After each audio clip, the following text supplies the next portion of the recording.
Radio 107.9 está presentando Maipo Renace.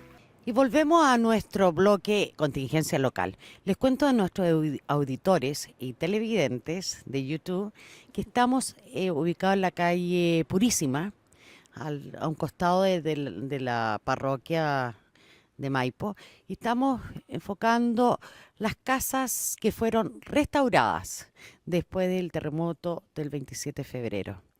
Y vamos a conversar ahora con una de las personas protagonistas de este gran evento que fue como nuestra salvación, la señorita Camila Barró. Ella es la arquitecto de la Aegis Verde Azul. Camila, muchas gracias por estar con nosotros. Sabes que te agradezco enormemente. Ella viene de Santiago llegando y tiene que regresar a Santiago. Así que agradecida y emocionada, Camila, por acceder a esta entrevista. Gracias por la invitación. Camila, le vamos a contar a nuestros auditores cuál ha sido el proceso nuestro, que ha sido una agonía eterna, pero que ya está llegando a su término. Después del 27 de febrero, tú sabes, recorrimos nuestro pueblo, que tú ya lo conoces como la palma de tu mano, el desastre que quedó después del terremoto. Todas las demoliciones, todo el daño que provocó el sismo en nuestro pueblo. Bueno, tú además quiero contarle a nuestros auditores que Camila y Felipe Araya, son los dueños de la Aegis Verde Azul, son integrantes de Maipo Renace. Además, así que terriblemente comprometida con nuestro pueblo. Contémosle, por favor, a nuestros auditores cuál fue el proceso, cuántas casas se han restaurado, porque ahora también vamos a visitar las casas que se reconstruyeron en sitio propio, ¿no? Sí, en sitio propio. O sea, lo que pasa es que las casas que hemos reconstruido han sido en distintos programas. Así es. Entonces yo los datos exactos ahora de cuántas casas han sido, no lo sé, han sido bastantes. Partimos nosotros con mejoramiento de la vivienda, como tú te recordarás. Damnificado todos. Sí, en mejoramiento de la vivienda de casas más pequeñas, ya que en el primer catastro descubrimos que en realidad habían casas que necesitaban más recursos, entonces fuimos priorizando de acuerdo a al tamaño de la vivienda, al valor patrimonial que tenía y al nivel de daños también. Por ejemplo, si tenían daños más graves, lo fuimos agrupando hasta el punto que estamos ahora, que estamos restaurando las casas que son las más grandes, que ya tienen 580 UF. Eso por un lado. Por otro lado, las casas que estaban inhabitables son las que se reconstruyó la vivienda de cero. O sea, las casas que se demolieron. Exacto, se demolieron las viviendas y se construyó una casa de cero, que tiene algo así como 48 metros cuadrados, y esas son en total algo así como 40. Pero 11 aquí en Maipo. 11 aquí en Maipo, claro. Así es. Y de las casas que se restauraron, las primeras con 55 UF fueron más de 40. Y después tuvimos como 10 casas con 250 UF, que eso ya era un subsidio patrimonial. Pero la mayoría de las casas eran patrimoniales, de adobe. Sí. La mayoría. Aquí ahora al frente estamos dentro de una de las casas que fueron de un subsidio de 250 UF, ¿no? ¿Cuál fue? 255. 255 UF. Lo que pasa es que el procedimiento que se hizo fue que en el fondo se generó un subsidio de 200 UFs extras para poder reparar estas casas. Para poder acceder a esas 200 UFs extras había que hacer un trámite, en el fondo presentar un expediente a la Seremi de Vivienda y Urbanismo que nos dieran el visto bueno y dijeran sí, esta casa tiene valor patrimonial, por ende sobre las 55 UFs le vamos a agregar las 200. Por eso quedaron en 255 UFs. ¿Tú te imaginaste que el proceso de restauración, o sea, de ejecución de los proyectos, iba a ser tan largo o fue menos de lo que se imaginaba para un desastre de la magnitud del 27 de febrero? Porque se supone que las reconstrucciones llevan un par de años, no 4 años como este gobierno se propuso, ¿no? Porque en Japón el terremoto de ellos están programados para 10 años.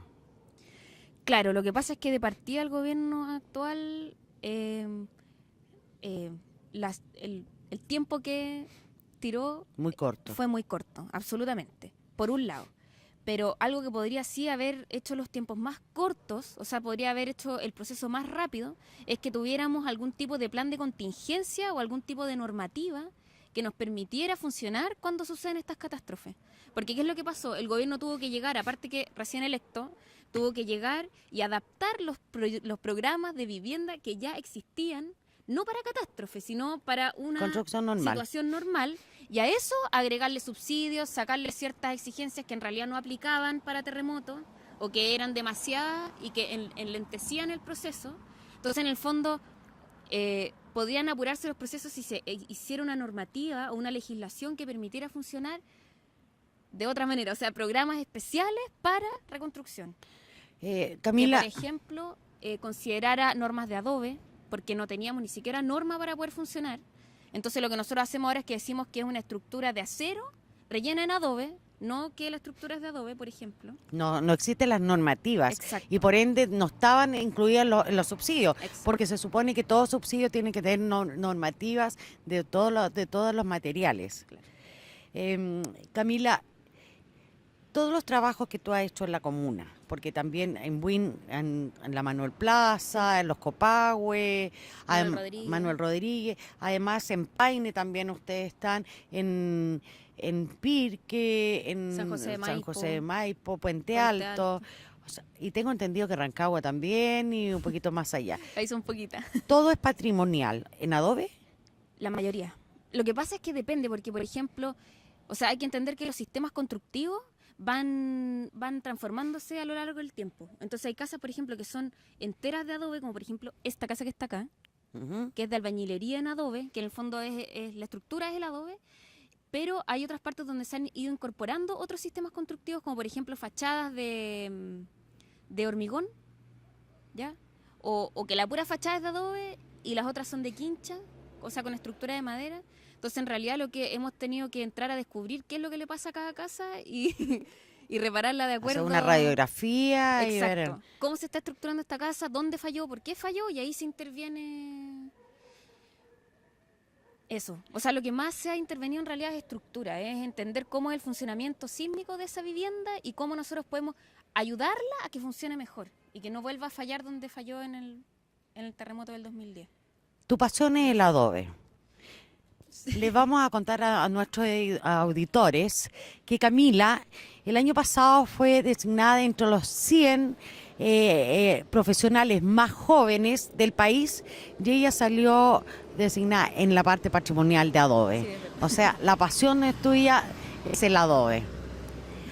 Camila, ¿cuáles son las dificultades que se han presentado dentro de la comuna para el asunto de la reconstrucción? O sea, que las cosas salieran más rápido, porque ha sido, como se dice vulgarmente, es un parto. ¿Qué agilizarías tú? ¿Qué cambiarías dentro del sistema para que esto no sea tan traumático? Porque en el fondo es traumático. Sí, de partida decir que los programas están mal planteados en el sentido de que son la misma cantidad de plata para todas las casas, cosa que uno quizás podría analizar y decir, sí, está bien, porque corresponde que haya una igualdad en términos de la entrega de los recursos, pero no es lo mismo reparar una casa de 20 metros cuadrados que reparar una casa como esta, que en el fondo uno ve que no alcanzó ni siquiera para la pintura, porque lo único que alcanzamos a hacer fue reparar los dos costados que estaban absolutamente destruidos y las partes interiores. Y un poco de la parte interior. Entonces, en el fondo, los recursos no alcanzan para reparar las viviendas para la cual fueron diseñadas un poco. Como que los programas no incorporan la diversidad de viviendas que hay, por un lado. Por otro lado, los honorarios para la asistencia técnica, que es lo que hacemos nosotros, no alcanza. Entonces, por lo cual hay muy pocas ejes que están abordando este tipo de proyectos. Entonces, nosotros somos de las pocas que lo hacemos porque nosotros estamos, en el fondo, paliando los déficits de las patrimoniales con otros proyectos que hemos hecho por otros lados, no de terremoto. Pero en el fondo, si es que no está bien pagado para los asistentes técnicos, no... Por eso aquí hay mucho amor en esto, porque a mí me consta. Acá se sufrieron muchos retrasos por tecnicismo, por burocracia. Por burocracia, que las cosas podrían haberse agilizado un poco más dentro del municipio. Sí, por ejemplo, este tipo de arreglos no requerían pasar por la municipalidad, pero sí las que eran de fondo solidario, de sitio propio que se llama, que es las casas que se demolieron y se hizo una casa encima nueva. esas tenían que pasar permisos de obra por la municipalidad. Y ahí la verdad es que hemos tenido problemas grandes porque se han demorado un montón.